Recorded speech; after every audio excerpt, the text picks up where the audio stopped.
मसाले कुटायला दे. चला द्या बरं मिरची घाली. चल मिरची घाल आणि कोट नाही तर तुला कुठते मग घालून त्याच्यात कोण ना ती मला नाही येत. ये घे. चल आता घे. चल कुठून मला नाही येत. असं कसं कुठता येत नाही? हा खाता येतं, पिता येतं, दुसऱ्याच्या नवऱ्याला जाळ्यात फसवता येतं. हा कुठ. चल कुठून दाखवच मला. कपडे धुरीच दे तिला मिरच्यांची. दे का हातात तिच्या. चल कुठून दाखव. कोट पळतीये नुसती. उठ लवकर.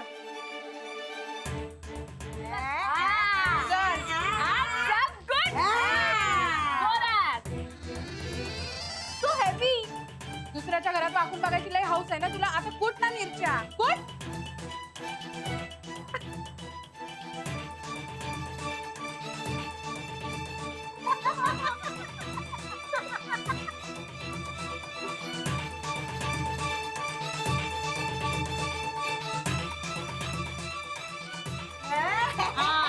कपडे आणखी मिरच्या घाल. जाऊ दे तिच्या नाकात चांगल्या.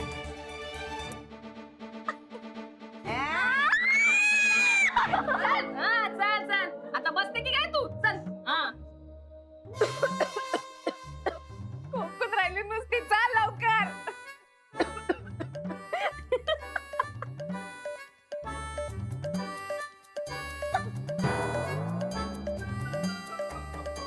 जरा नीट तोंड कर बाई. असं काय माकडासारखं तोंड करून राहिली. हा जरा नीट तोंडाने कर.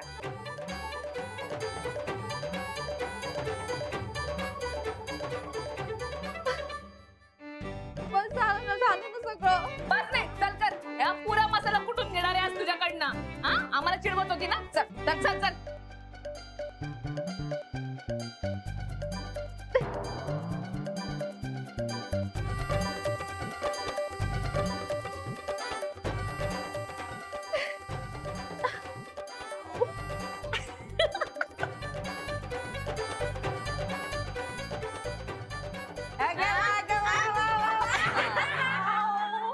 पेड म्हणे पेड. जाऊ दे माझा हात दुखतोय. मग चांगला व्यायाम होऊन राहिला ना तुझा. चल चल चल चल कर.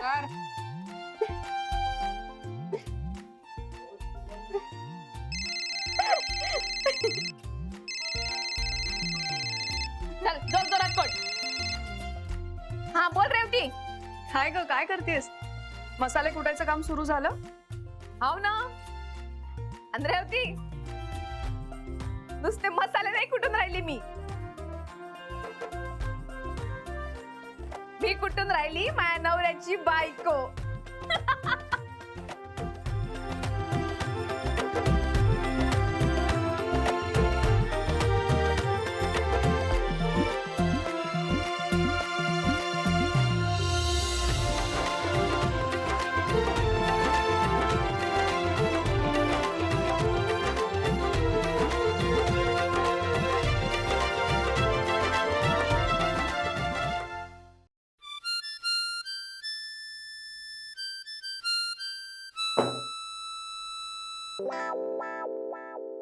अरे आलीस.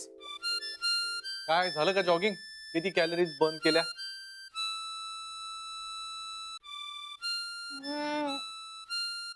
1000 कॅलरीज बर्न केला मी. 1000. एका दिवसात एवढा व्यायाम बरा नाही. हा अरे यार व्यायाम वगैरे काही करत नाहीये रे मी नव्हते गेले जॉगिंगला. मग अशी का हालत झाली. तुला माहिती तरी आहे का तुझी बायको काय करते ते. तिला बहुतेक ऑर्डर मिळाली आहे कोणती तरी मोठी खूप. 4-5 बायका जमवल्या आहेत तिने आणि त्या कुठतायत काहीतरी. आणि मलाही काही नाही. जाऊ दे. यार असं चालू राहिलं तिचं तर ती टार्गेट कम्प्लीट करेल ना.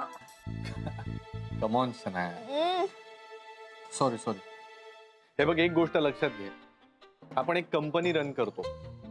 4 लाख रुपये मिळवायला किती मोठी ऑर्डर मिळवावी लागते याची कल्पना आहे ना तुला. अधिकाला काय जमणार आहे. या असल्या 2-4 हजाराच्या ऑर्डरने ती काही करू शकणार नाही. ओके हे इम्पॉसिबल आहे. मार्क माय वर्ड. करू दे तिला काय करायचं. हा आणि तू अशी पडून राहू नको. जा बरं जा. Sorry sorry. चल चल उठ उठ उठ. शाबास. बेता ना जरा.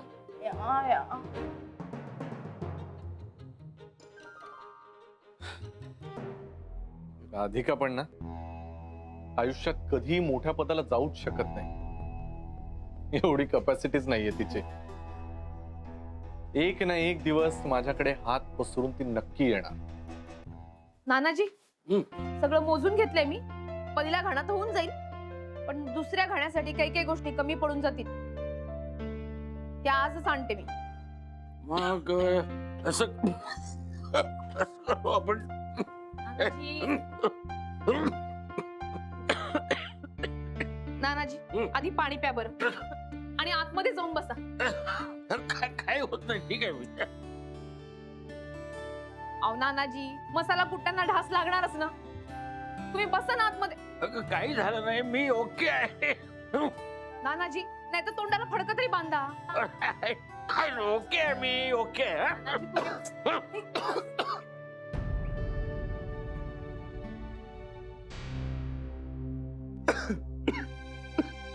काही ओके नाहीये. ए प्लीज तुम्ही ते तुमचं सगळं काम थांबवा आता प्लीज.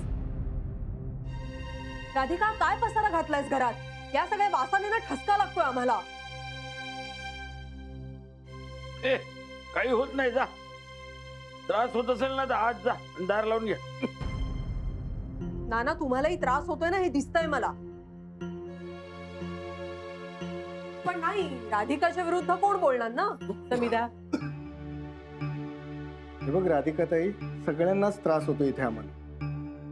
आणि मला सांग, यामुळे नानांची तब्येत बिघडली तर काय करणार आहोत आपण? राधिका आतापर्यंत ना मी हे सगळं सहन केलं. तू तो टिफिन पण देतेस ना चोरून, तेही मला माहिती नव्हतं. तुम्हाला ना माझ्यापासून गोष्टी लपवण्यामध्ये काय एवढा इंटरेस्ट आहे मला खरंच कळत नाही. आणि दिवसभर ते भाज्यांचे ढीग घेऊन चिरत बसतात. म्हटलं तरी पण जाऊ दे, दुर्लक्ष केलं त्याही गोष्टीकडे. पण आज मात्र हद्द केलीस तू. आमच्या घराचा कारखाना केलायस. या मसाल्याच्या उग्र वासांनी आणि या कुटण्याच्या आवाजाने ना डोकं उठायची पाळी आली आहे. आणि आम्ही का म्हणून हे सगळं सहन करायचं? समिधा, नानी उगाच मला ओरडू नका. मला आपल्या घरात हे काहीही चालणार नाही. हे बघ हे समिधा, उगाच वाद नको. हा, बाहेर चाललीस ना, हा जा, गपचूपपणे बाहेर जा. नाना तरीही तुम्ही मलाच समजावताय. तुम्हाला स्वतःला किती त्रास होतोय ते बघा ना आधी. आणि या सगळ्या गोष्टींमुळे तुमच्या हार्टवरती प्रेशर आलं तर काय करणार आहोत आपण? पंकज तू तरी बोल काहीतरी. नाना, राधिकाताई, हे बघा, समिधा जेव्हा जेव्हा चुकली त्यावेळेस मी तिचा विरोध केलेला. आणि मला नाही वाटत आता ती कुठे चुकीचं बोलते. हो, मलाही सहन होत नाहीये हे सगळं. इनफॅक्ट ह्या तिखटाच्या वासाने ना माझं डोकं जड झालंय आता. नाना, हे बघा, मलाही असं वाटतं की तुम्हाला सुद्धा ह्या सगळ्या गोष्टी सहन होत नाहीयेत. माझे ना आता डोळे चुरचुरायला लागलेत आता, सिरियसली. नाही बरोबर आहे तुमचं. माझं खरंच चुकलं. मी आधीच हा विचार करायला हवा होता. नाही, आपण हे आत्ताच थांबूया. आपण दुसरी जागा बघूया. हा, मी तुम्हाला कळवते. आत्ता थांबवूया आपण. थँक गॉड राधिका, तुला निदान एवढं तरी कळतंय. नाही, एखाद्याच्या सांगुलपणाचा किती फायदा घ्यायचा? तू स्वतः आधी या घरात आलीस, तुझ्या पाठोपाठ तुझा भाऊ आला, आणि आता हा कारखाना. दिस इज अनबिलिव्हेबल.